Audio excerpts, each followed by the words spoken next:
या अधिवेशनाचं हे स्थान ऐतिहासिक आहे। एका दृष्टीने भारतीय जनता पक्षाकरता मागाशी आपले अध्यक्ष बावनकुळे साहेबांनी सांगितलं 2013ला याच ठिकाणी आपण असंच अधिवेशन घेतलं आणि 14ला पूर्ण बहुमताने निवडून आलो आणि आता पुन्हा इथेच अधिवेशन घेतोय।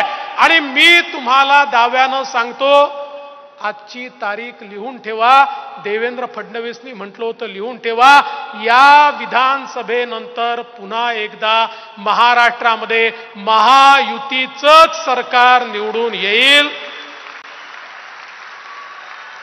ही पुण्यभूमी आहे, छत्रपती शिवरायांच्या पावन स्पर्शाने पुनीत झालेली भूमी आहे। हे शिक्षणाचं माहेरघर आहे, हे तंत्रज्ञानाचं माहेरघर आहे, हे समाज सुधारकांचं माहेरघर आहे। अशा या पुण्यातनं जो विचार निघतो तो गावागावापर्यंत पोचतो।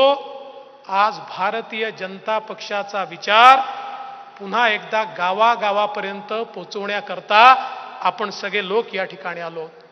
आपल्याला कल्पना आहे, आपण 2014ची निवडणूक लढलो, 19ची लढलो, 24ची लढलो।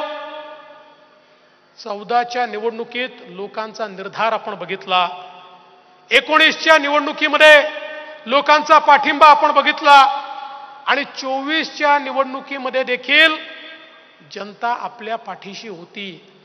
आत्ताच या ठिकाणी माननीय रावसाहेब पाटील दानवे यांनी मोदीजींच्या अभिनंदनाचा प्रस्ताव मांडला।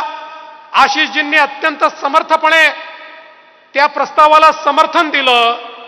आपण एक गोष्ट लक्षात ठेवली पाहिजे, 2014ची जी काही निवडणूक आहे, ही निवडणूक मी यापूर्वी देखील सांगितलं, आपण 3 पक्षाच्या विरुद्ध लढत नव्हतो, आपण 4 लोकांच्या विरुद्ध लढत होतो, ज्याच्यामध्ये 3 पक्ष होते, त्यांची आपल्याला हरवण्याची ताकद नव्हती।